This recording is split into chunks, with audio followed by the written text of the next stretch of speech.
we can still go to a place where we know Nero ate. It's signalled to you by the food tasters. If you have people tasting the food to see if it had been poisoned, that both makes everybody safe, but it also reminds everybody that poison might be in the food. The American and British journalist wanted to say, which Roman emperor is Donald Trump most like? Mary, it is wonderful to have you on the podcast today. Great to be on it. Very kind indeed. Well, your newest book, all about focusing the Roman emperor not as if a particular emperor, but the Roman emperor as a category, as a whole system. Yeah. I mean, I'm taking my cue from a famous Roman emperor, Marcus Aurelius, author of the Meditations, still a bestseller, who said at one point in the Meditations, when he was looking back over his predecessors, same play, different cast.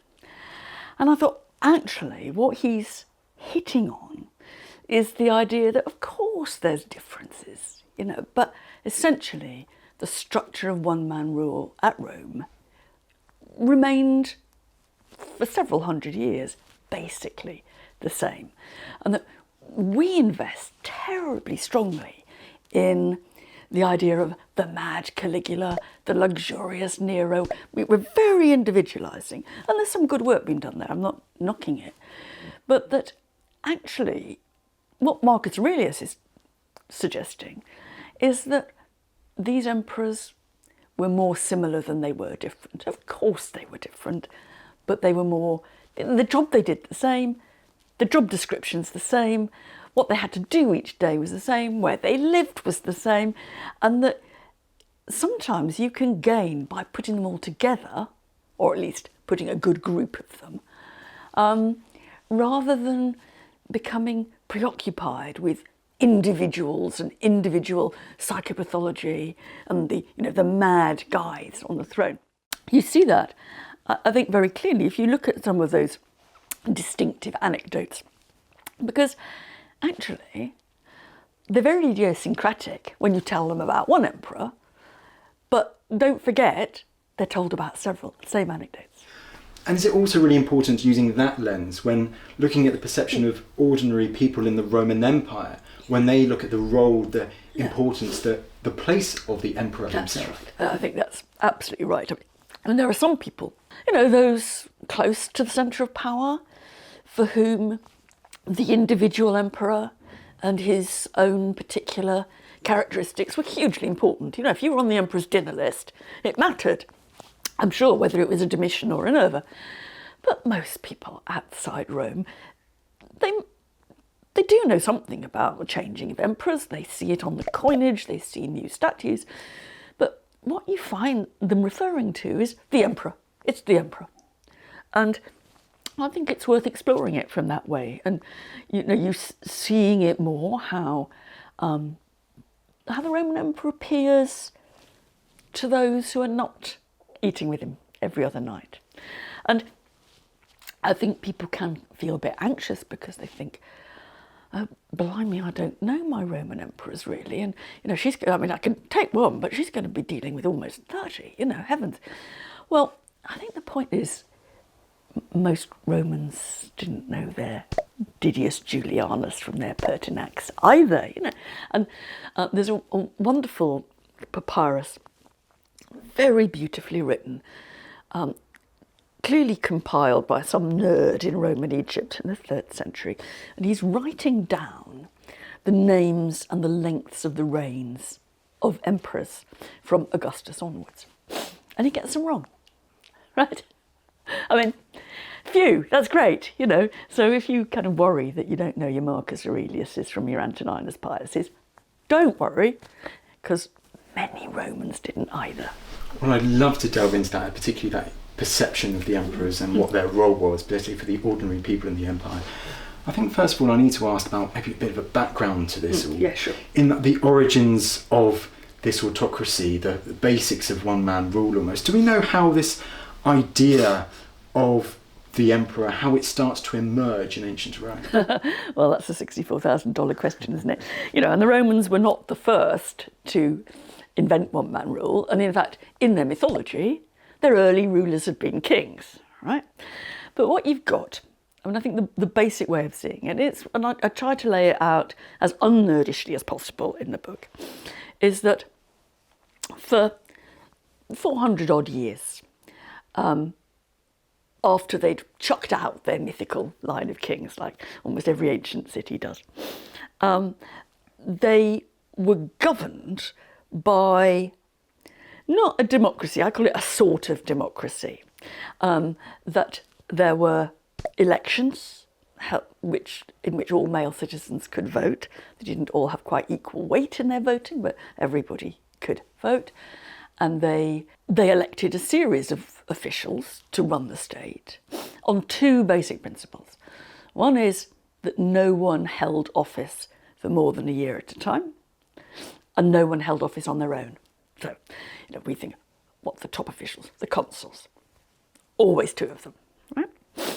And it was during that period of this power-sharing democracy, I suppose you'd say, that Rome conquered its empire. Now, there's, one counterintuitive thing about Roman history is that the empire, in the end, and I'll explain how, produced the emperors. The emperors didn't gain the empire, right? Okay, so this power-sharing democracy, very competitive, notionally equal, but really kind of the elite particularly competing for glory with one another in these very short time spans of power they had. It was during that regime that they conquered most of the empire that they had, from Spain over to Turkey, what's modern Turkey, in the east. And it's extraordinary, it's very puzzling. No one's really been able to understand why they did it or how they did it. Some people say, the Romans were just more militaristic and nasty than anybody else. That's not true. They were all ancient cultures are militaristic and nasty. But what happened was that system created a territorial expanse of empire that the traditional political system couldn't manage, right? It kind of imploded. So you've got 1 year in office, right? Well, by the time you get to the late 2nd century BCE, it would take you 3 months to get to one side of the Roman Empire and back again in another 3 months. So they've got huge problems, huge distances to be travelled, but a political system of government that is still city-state size. And during the 1st century BCE in particular, there are all kinds of what I call prequels to autocracy. There's Sulla, who holds power on his own for a few years, not very long. There's Pompey, who's given vast resources on his own to clear the Mediterranean of pirates. And then the final prequel to autocracy is Julius Caesar, who by that stage is quarrelling with Pompey. And he is either the first emperor, which is how Suetonius in his 12 Caesars takes him, or he's the last gasp of these prequels to autocracy. He becomes dictator for life and then is assassinated. So what you have is a system which kind of basically destroyed itself because the Republic was so successful, the Democratic Republic was so successful in gaining territory, it produced territory it could not govern with its existing institutions. Hence, the beginning, the tentative beginnings of one-man rule, really embedded by Julius Caesar. Then after his assassination, a period of civil war, a decade of civil war, and on comes Augustus.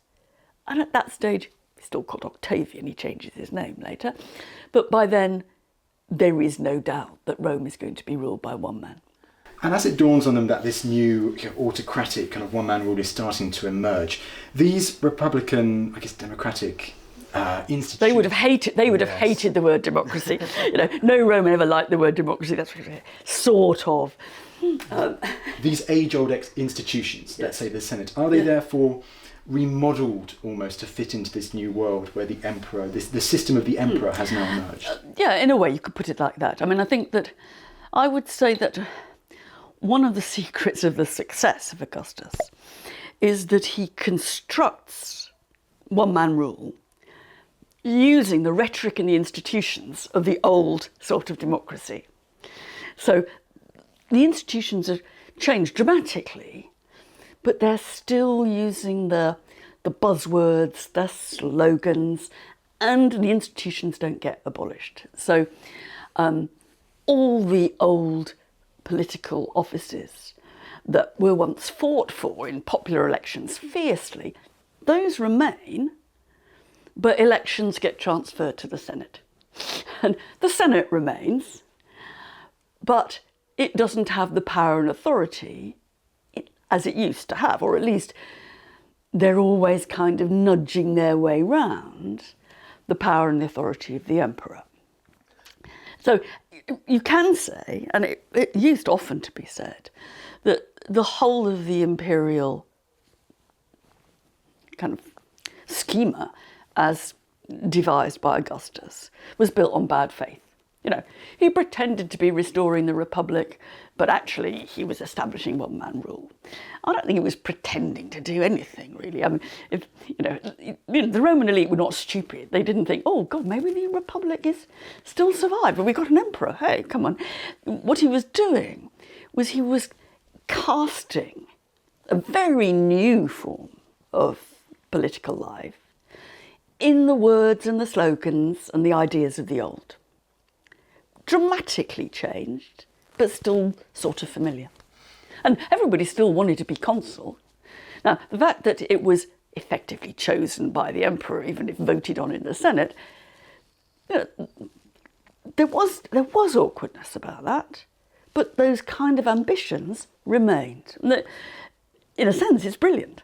And in therefore regard, although, let's say, the emperor, he has total power, therefore, over the choice of who gets what position in the Senate and so on, but how was an emperor still expected to interact with the Senate? What was expected in his job description almost? I think I'd stop you on the first bit. I think I don't think the emperor does have total power.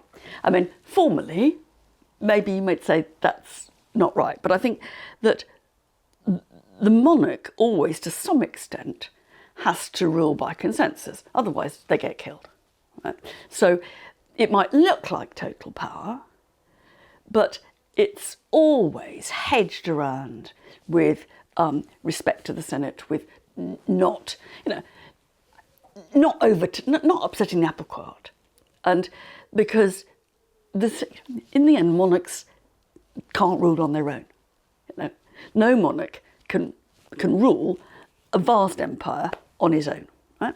So the emperor needs the Senate, because the Senate are some of the people, and there are others, who are going to provide high-level expertise. They're going to be governing provinces, etc., etc. So they have to come to a collaborative position. But again, it's always so complicated. The buzzword is civilitas, behaving like a citizen. Or I think in terms of the Senate and the traditional Roman elite, it's behaving like one of us, being one of us. That's what he is. And that is hugely important, and the phrase civilitas is bandied around. I think, however, it's also terribly vulnerable. And that's brought out in one of the stories about Augustus himself, which is that every time he goes into the Senate, because emperors attend the Senate and they argue in the Senate, every time he goes into the Senate, he apparently stopped and shook the hand and greeted by name every senator. Right? And when he went out, he did the same. Now, I don't know if that's true, but you can see this, on the one hand, as civilitas. This is the emperor behaving and knowing people and saying, oh, hello, my dear, how nice to see you, etc., etc. On the other hand, it's a display of autocracy. No other senator does that. They don't all go around. So some of the kind of biggest signs and symbols of civilitas end up not being, because nobody else does behave like that. And another side of that is seen in a story about Tiberius not long after, when the Senate, as often, is acting as a law court. And Tiberius is there, and he's being one of the Senate, he's being one of us, until one of the senators says, Tiberius, would you please vote first? Because I don't want to find that I have inadvertently voted the wrong way. Puncturing the whole kind of carapace of civilitas at a stroke. Now, interestingly, the guy gets off.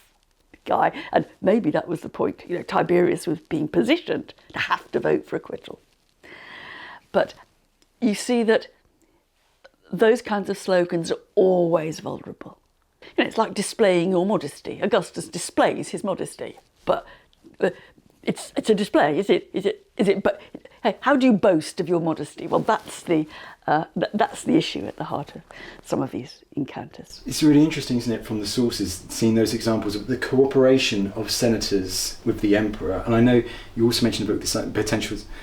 When do you see cooperation? Sometimes when it's collaborations, it's sometimes difficult to distinguish between the two. It's always terribly difficult, isn't it? I mean, I think that modern historians are a bit kind of...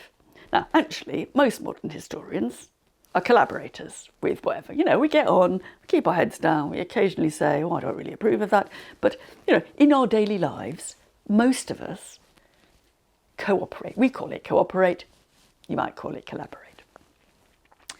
All the same, they're also romantic things. And so they love the opposition, even though they themselves would never put their head above the parapet, or only very rarely, they love those that do. So it gives you the impression, because they write up these guys, like ancient historians themselves back in antiquity wrote these up. You think that the Senate is full of the awkward squad. Now, there are some of them, that's certainly true, but it's much more likely. It's more full of cooperators or collaborators. And they're cooperators and collaborators who, when the emperor dies and somebody else takes his place, always has an excuse. Well, I was just keeping my head down, but I was fighting the system from within. I had heard that I was next on the hit list. It's just like, all those guys in occupied Europe who, discovered they had a minor resistance career, after the fall of the Nazis. I know that actually I looked as if I was going on with, I was working with Vichy France, but really, I was, and that's how power gets exchanged, and that's how, they reinvent themselves, and there's a new regime. And it's true that, Rome wasn't a nice place to be, and Roman emperors weren't nice, and you solved your problems by violence. And we would find the corridors of power very unpleasantly bloodstained. But we would have found all corridors, wherever in the ancient world, unpleasantly bloodstained. And most of the people are like, one of my favourite senators, Pliny the Younger, the letter writer. He's getting on with the job. He didn't know another system. Because he's a really interesting source when looking at that dynamic, isn't it, between the emperor and the elite and the senator, or someone just an official in the empire. He gives a good insight into how that relationship could have been. Yes, there he is. He's, and he's more complicated. Every time you kind of push at any of this evidence, you see it's more complicated. And there's one very famous speech of his that he gave to thank the emperor, a speech of thanksgiving, a speech of praise, when the emperor effectively had given him a consulship. And he gets up in the Senate and he preserved this speech, fulsomely, hyperbolically to thank the Roman emperor, who was Trajan. And people have been disgusted by this speech, right? They've said, how could he, one of the worst collaborators, how could he arse-lick like this? It is foul, it makes even some of the emperor's cruelties look minor compared with this kind of, false praise. And yet you look at this speech again and you think more is going on here. And I think we are very in the 21st century, we're quite bad at understanding the dynamics of praise. You know, we tend to think flattery is awful. You know, in some senses, yeah, it is, you know. But some of the most effective ways of guiding the behaviour of the monarch or the dictator or the boss or whatever, you know, it can be office politics if you like, is to praise him not for the characteristics he has, but for the characteristics you want him to show. Trajan, you are brilliant. Your respect for the Senate makes everybody your friend, right? Now, that is both loathsome flattery. It's also a way of nudging Trajan in the right direction.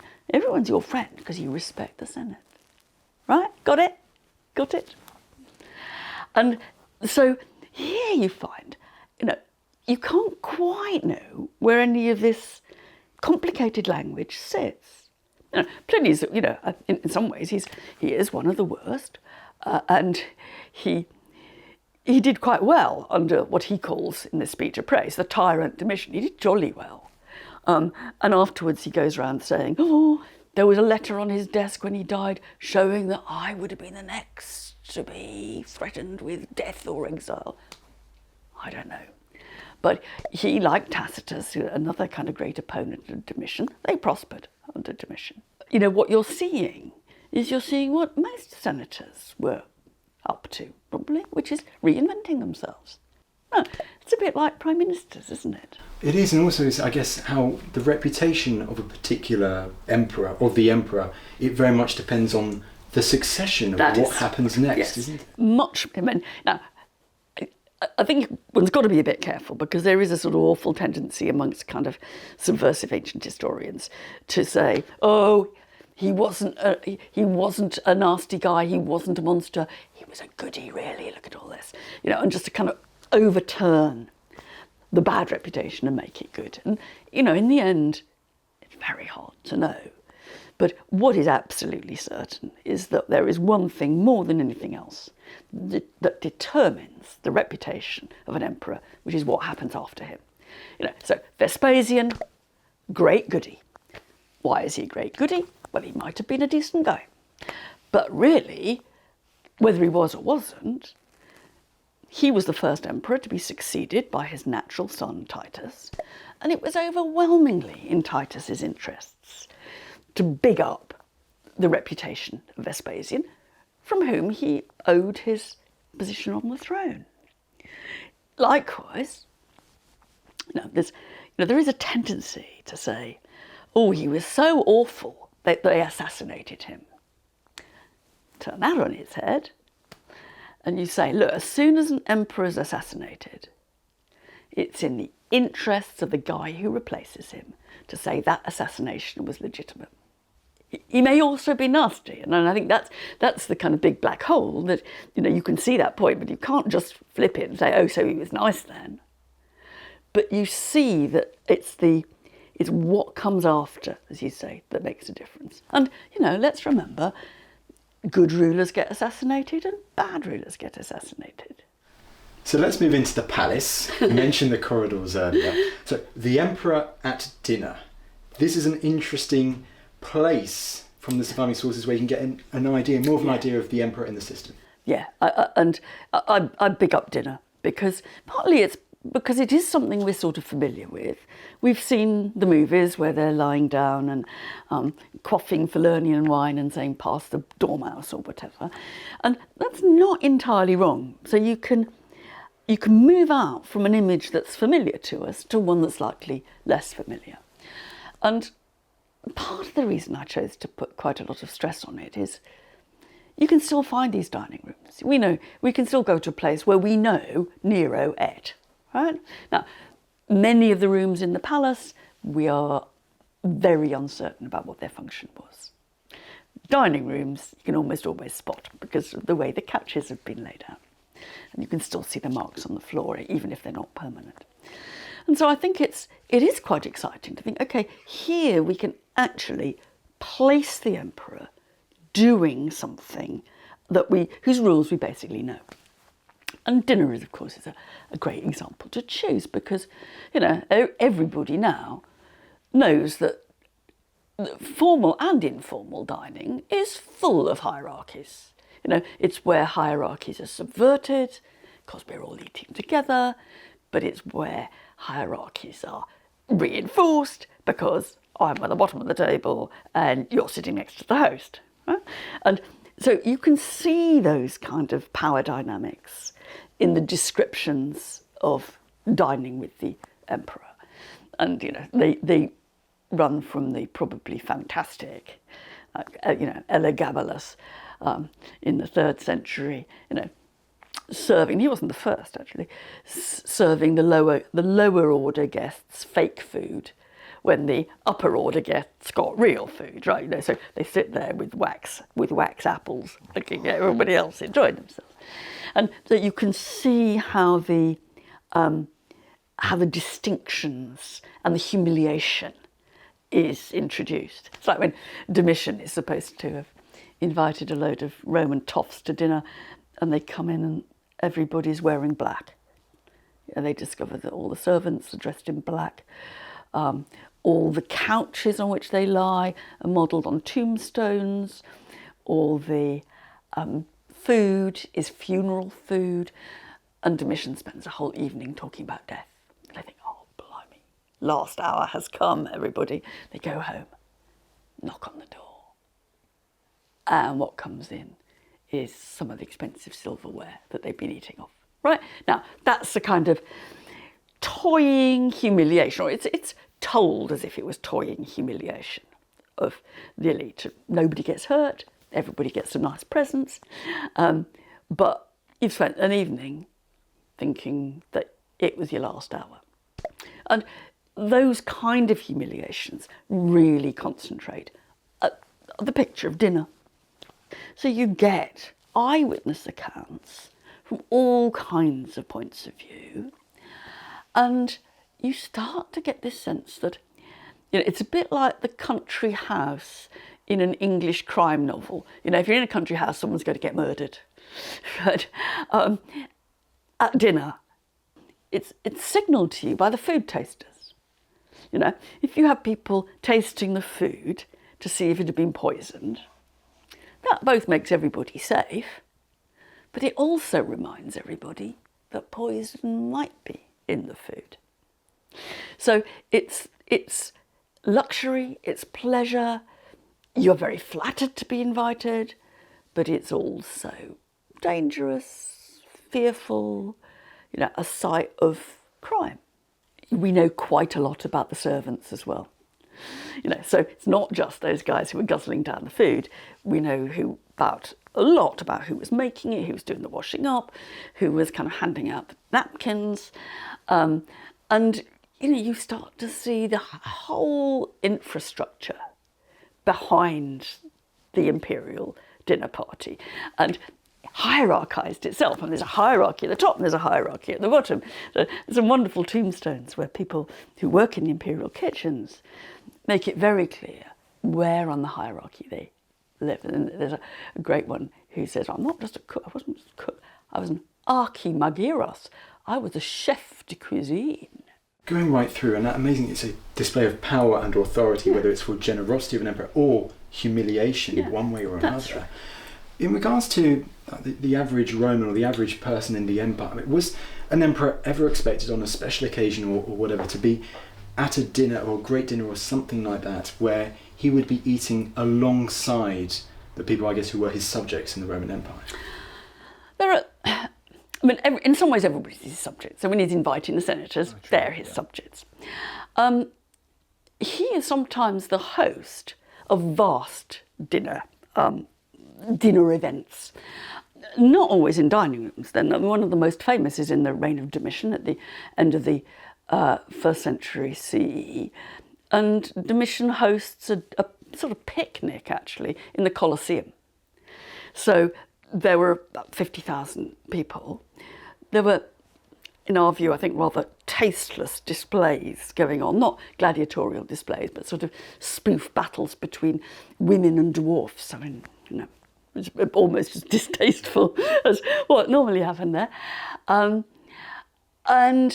But Domitian is kind of conjuring up this kind of generosity on a massive scale. And the poet Statius is very active in the period, describes it. And he's sometimes quite funny. He's also a frightful flatterer, but he's sometimes quite witty. And it starts by all kinds of things raining down on the guests. And he says, it was great. Sometimes it was a bit painful because the fruit wasn't always very ripe, so you got bashed on the head by an apple falling from on high.